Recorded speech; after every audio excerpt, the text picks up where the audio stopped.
Excellence is not an act, but a habit. Aristotle said that, and Don Shula lived it. Over time, even his huddles sounded the same. We're kicking off. We got to have the good hang time on the kick. Let's make sure we're not offside. Don't give up the one-on-one. We got to do the good job on the kickoff, the hang time. Don't give up the one-on-one. We got to cover the kickoff, good hang time. Don't give up the one-on-one. Let's go. The NFL's most consistent winner was born in 1930 in Grand River, Ohio, a small fishing village on Lake Erie. He was taught the values of hard work and faith from his parents, Mary and Dan. Picture me at age 15. No, I'm a lot younger. A lot younger than that.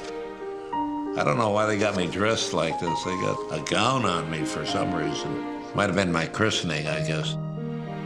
At Harvey High School in nearby Painesville, Don earned 11 varsity letters and was voted Best Body.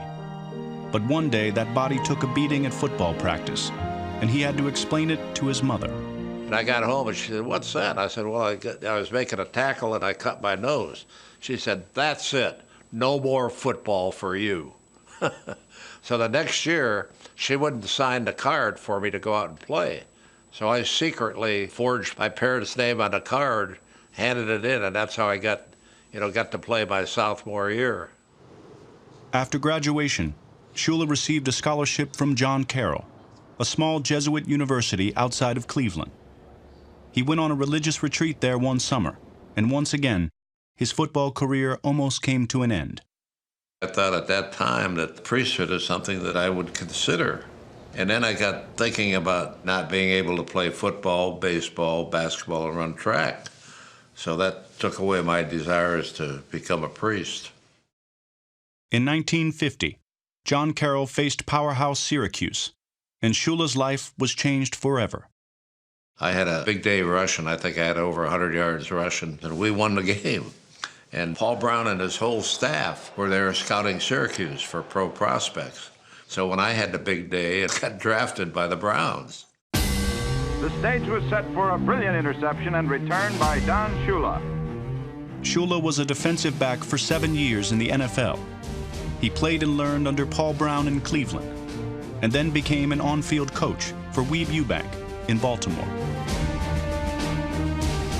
In 1963, despite being just 33 and younger than some of the Colts players, he convinced Carroll Rosenblum he was ready to be a head coach. All right. Nice, Sam. You had that face right in his mustache. Good job. All right, that's it. Low and hard. All right, turn it on now, Jerry. When you get through, turn it on. I think the toughest thing that I had to deal with was standing in front of the group and telling them what my plan was, and then to know that some of the players that were out there were much better players than I ever thought about being. So I had to, win them over. We started out, we had some great licks hit. This is what we want to see. Great by the defense, great by the offense. Shula's resolve was tested early in Baltimore. In the 1964 championship game against his beloved Browns, the Colts were shut out. That was a crushing defeat, and my father did not like to lose. Nobody likes to lose, but he liked it least. Inside of you, outside of him. Don't get taken down. Wide, Shula.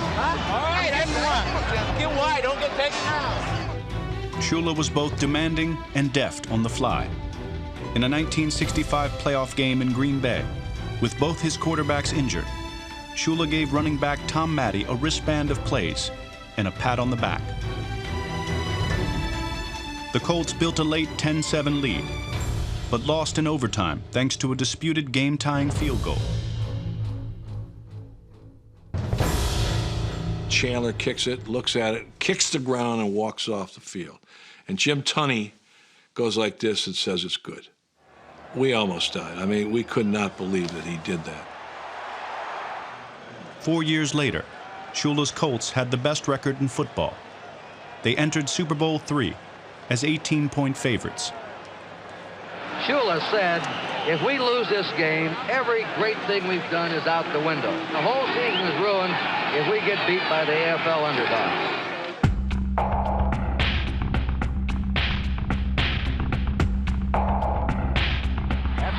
been the outstanding runner so far. He's in there, still scoring. Intercepted. That's the 4th interception. The game is over.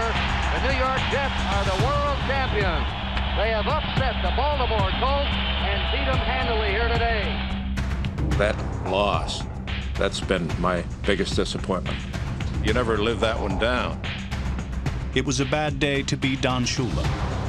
It was followed by a worse night.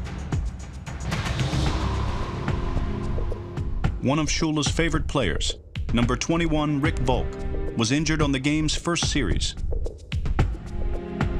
Volk returned, but in the final minutes, he was knocked out cold on an onside kick.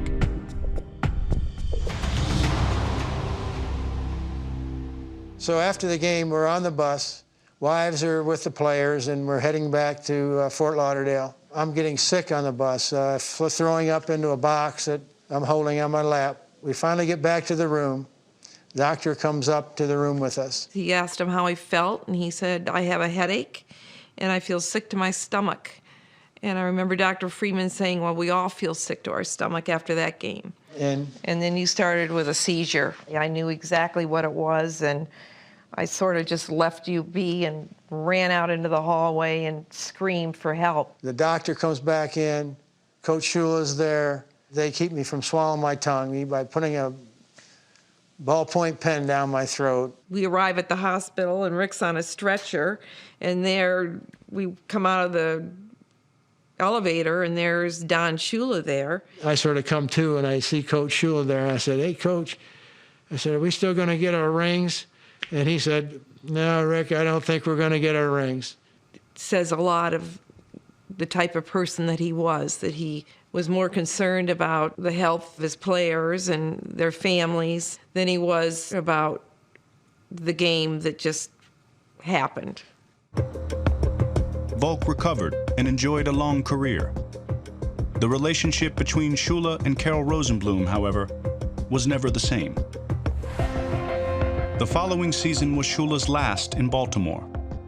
He and Rosenbloom wanted to make a change. So did Miami Dolphins owner Joe Robbie. He thought that Shula might be interested in getting out of Baltimore, and it so happened at the time that Carroll Rosenbloom was traveling abroad. My dad called Steve Rosenbloom, his son, and received permission to talk to Shula. And then, of course, when Carroll Rosenbloom came back and heard about it, he raised a stink with Pete Rozelle, and the Dolphins had to give up a #1 draft choice for tampering, which was ludicrous. But bottom line is, we got the better of the deal anyway.